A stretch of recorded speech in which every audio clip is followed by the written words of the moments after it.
Dear students, let us begin with the third part of the lesson on India and BCIM, in which we will discuss about trade and challenges in BCIM. The total trade turnover of the BCIM countries is reckoned to be rather low. Combined share of the forum in world exports and imports is estimated at 13.62 and 13.04% respectively. In terms of contribution, China stands at the top, followed by India and Bangladesh in terms of both world exports and imports. China stands out as the only net exporting country among the countries in the BCIM grouping.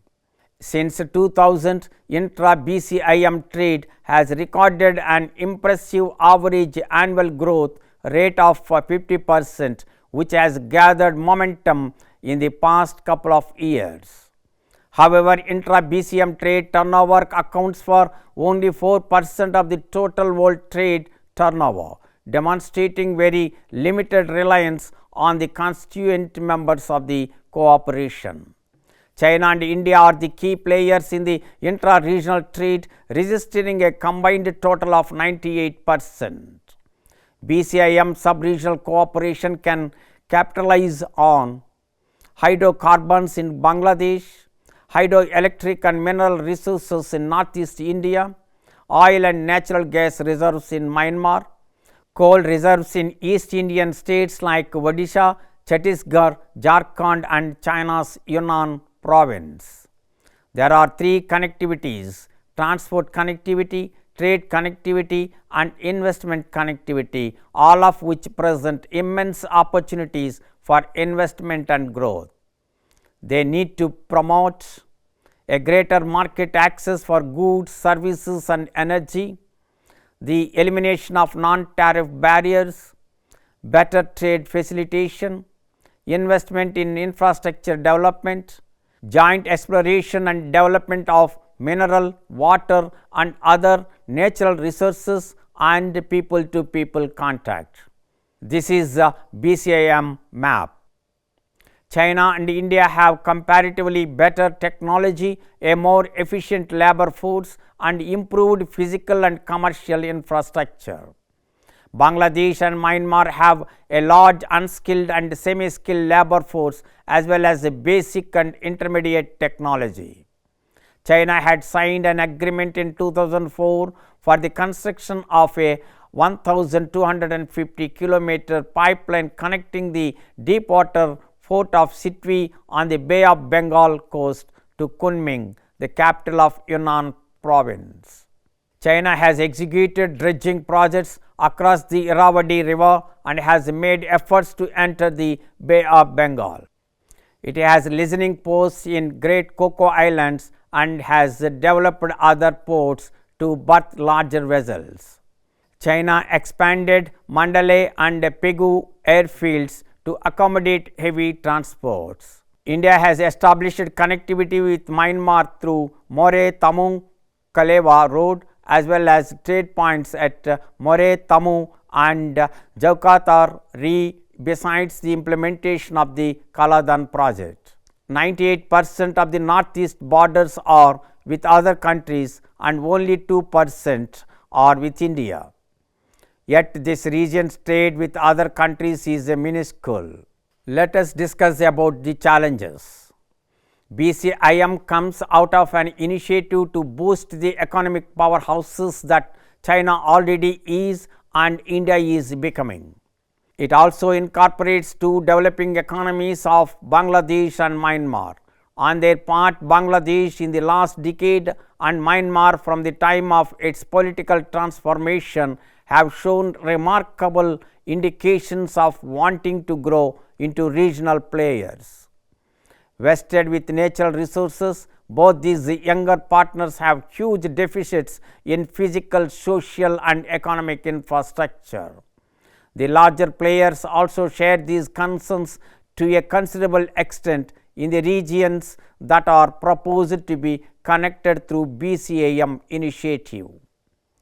Primarily among their concerns, particularly for Myanmar is road, rail, air, sea connectivity in the intra and extra region. Studies have indicated that the governments of these countries have taken the necessary reforms to latch on to the opportunities that BCIM presents. However, the investments that are needed to improve infrastructure require long-standing commitments from both the major players, India and China, regional and international lending agencies.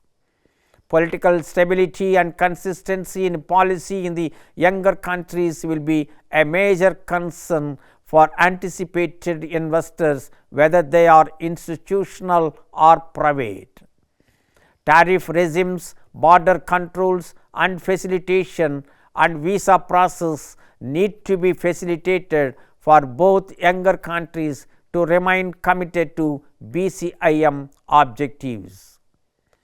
Let us summarize what we have discussed so far in this lesson. The current level of talks on the BCIM platform is on improving road connectivity, which is the cheapest option for the movement of goods.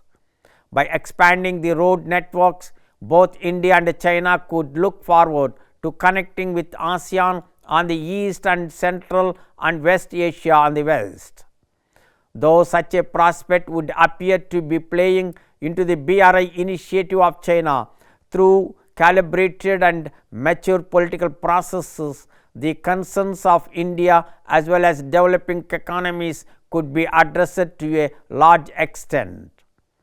Cooperation through BCIM to address the issue of infrastructure in the physically proximate regions of member countries will hasten the achievement of the Millennium Development Goals that all members have directly or indirectly committed to achieving.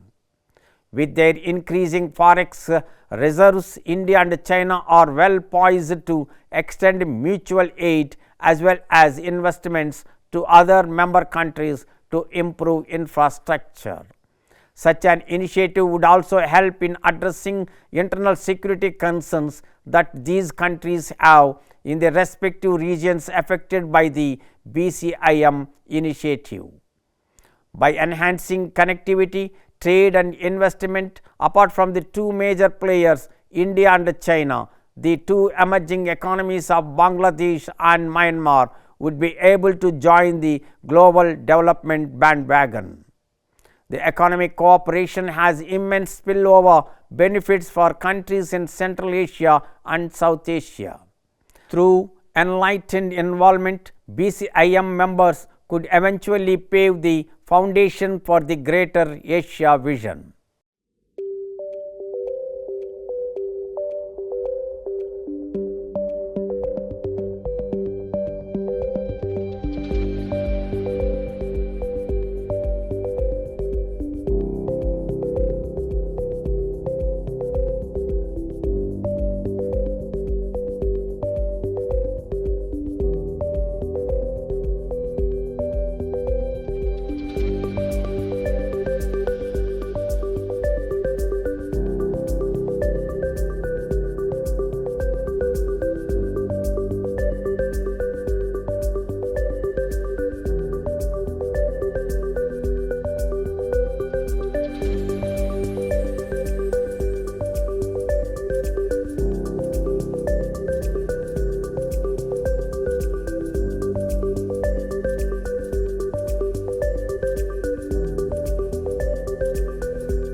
I hope you understood about India and BCIM. We have concluded our lesson. Thank you.